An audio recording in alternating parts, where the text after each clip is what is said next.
શું બનાવ્યું મમ્મી? દાલ મખની બનાવી બેટા, એકદમ હેલ્ધી અને ટેસ્ટી. દાલ મખની? હા, જીરા રાઈસ ને પરોઠા જેના હાથે ખાવું હોય એના હાથે ખવાય. બરાબર. એકદમ મસ્ત ટેસ્ટી. મસ્ત મજાની દાલ મખની કેવી રીતે બનાવી? હેડ શીખવાડો તને. હેડ દાલ મખની બનાવવાની હે એટલે મેં હે ને એક વાટકી આખા અડદ લઈ લીધા બરાબર. અને એના ચોથા ભાગના રાજમા લીધા. એનો બરાબર 2-3 પોણી ધોઈ દેવાના. અડદ કાળા હોય ને એટલે એકદમ કાળી બનાના આવે તો 2-3 પોણી ધોઈ દેવાના બરાબર. અને પછી આખી રાત પલાળી મૂકી દેવાના. બરાબર. પહેલા ધોઈ દો. પહેલા ધોઈ દો. બધા ધોવાઈ ગયા. હવે પાણી પલાળી મૂકી દેવાનું. હા, આટલું 2 વગર જેટલું પાણી હોય એક જટ બરાબર. રાખી ઢોકીને આખી રાત રાખવાનું આવી રીતે. કાલ સવારે જોઈશું. સવારે જોઈશું. સવાર પડી ગઈ. હો બેટા, મસ્ત પલળી છે. હવે આપણે હે ને આ પાણી કાઢી દેવાનું. આ પાણીનો ઉપયોગ નહીં લેવાનો.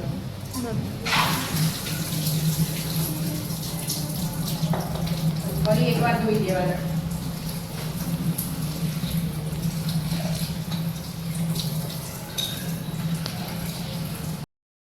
ધોવાઈ છે. હવે બેટા ધોવાઈ છે. હવે કુકરમાં લઈ લેવાના.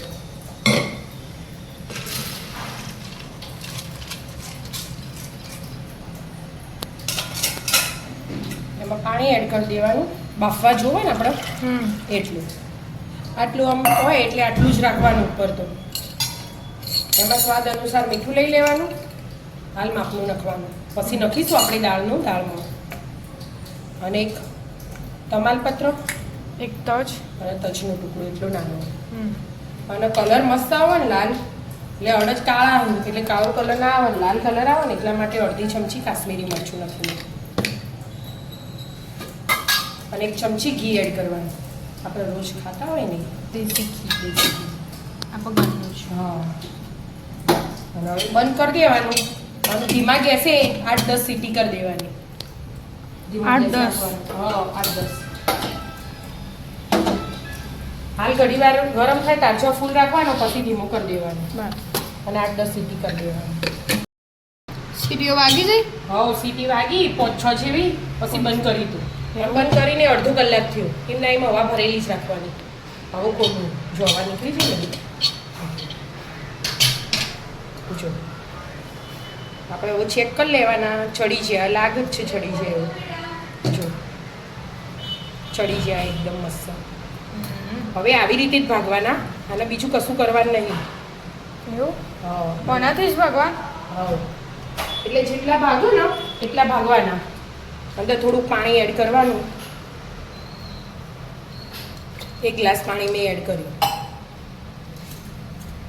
અને મસ્ત થઈ જઈએ દાળ. આ થોડુંક પાણી અને દાળ અલગ લાગે ને એને આપણે ઉકળતું કરવી. પણ આ ગેસ ઉપર મૂકી દઈશું આપણે. અને એકદમ ધીમા ગેસે ઉકળવા દઈશું. કશું એડ નહીં કરવાનું, બસ ખાલી ઉકળીને જાડી થાય એટલા માટે. બરાબર. એવી રીતે. અને આ બાજુ આપણે વઘારીની તૈયારી કરીશું. એટલે 2 હાથી કોમ થઈ જાય એટલા માટે. ઘીથી વઘારવાનું. ઘીમાં? હા, બટર લો તો એ ચાલો. આમાં બધું બટર જ આવો દાલ મખનીમાં. મેં 3 ચમચી લીધી. ચમચી બહુ નાની. થોડું ગરમ થવા દો. હા, ગરમ થવા દો. થઈ ગયું ઘી ગરમ? હા બેટા, જીરું એડ કરી દેવાનું. થોડીક હિંગ એડ કરી દો. અને ડુંગળી નાખી દીધી. એક નાની ઝીણી સમારી.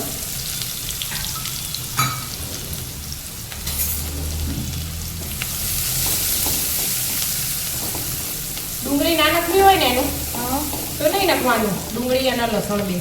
જે ખાતા હોય નાખવું અને જે ના ખાતા હોય સ્કીપ કરી દેવાનું. અને મેં આદુ અને લસણ 2 ભેગું કરી દીધું. થોડી 6-7 કળી લસણ અને 1 ઇંચ આદુનો ટુકડો.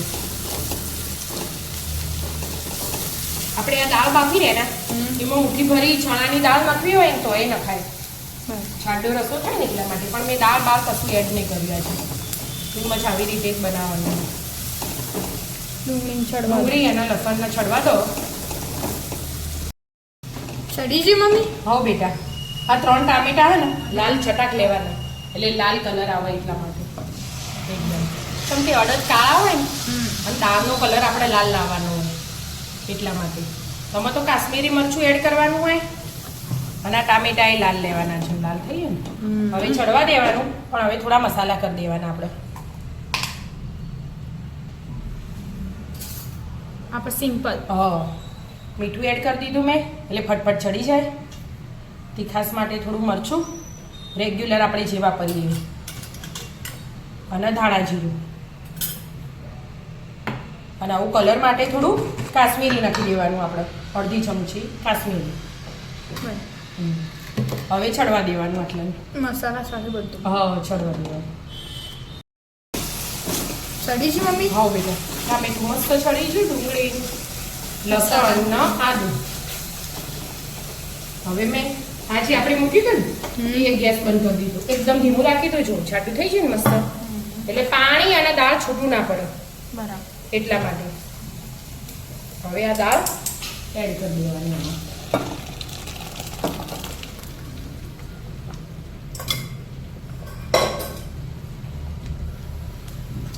હજી જાડી લાગતી હોય ને એના આપણને જો કલર આવે ને હા લાલ કલર આવો જોવો કાળી ના થઈ જવી જોવો મેન એ હોય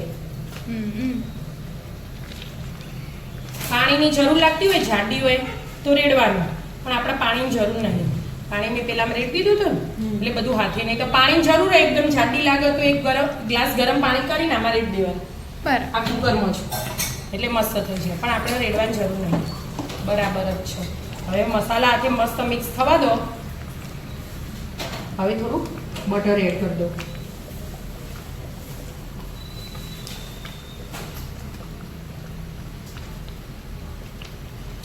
બધું મિક્સ કરી દેવાનું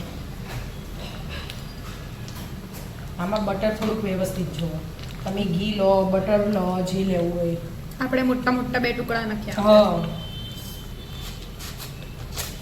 બધું મિક્સ થવા દો મસ્ત ઉકળી જાય મમ્મી થોડી વાર હા મસ્ત લાગો જાડી થઈ ગઈ ને મસ્ત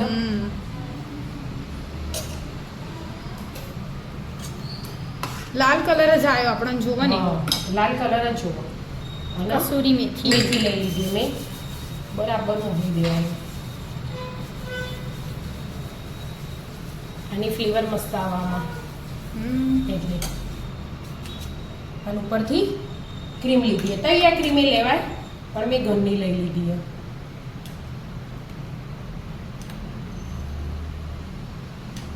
હવે બધું ઘરની એટલે જેટલી એડ કરવી એડ કરવી એટલી થાય હવે બધું મિક્સ કરી દો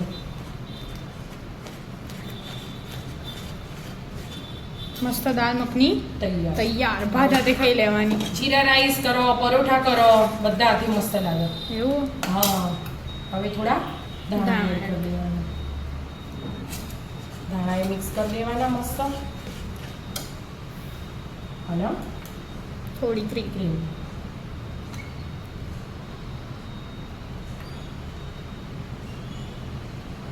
તો આવી જાઓ મિત્રો મસ્ત મજાની દાલ મખની ખાવા રાધે રાધે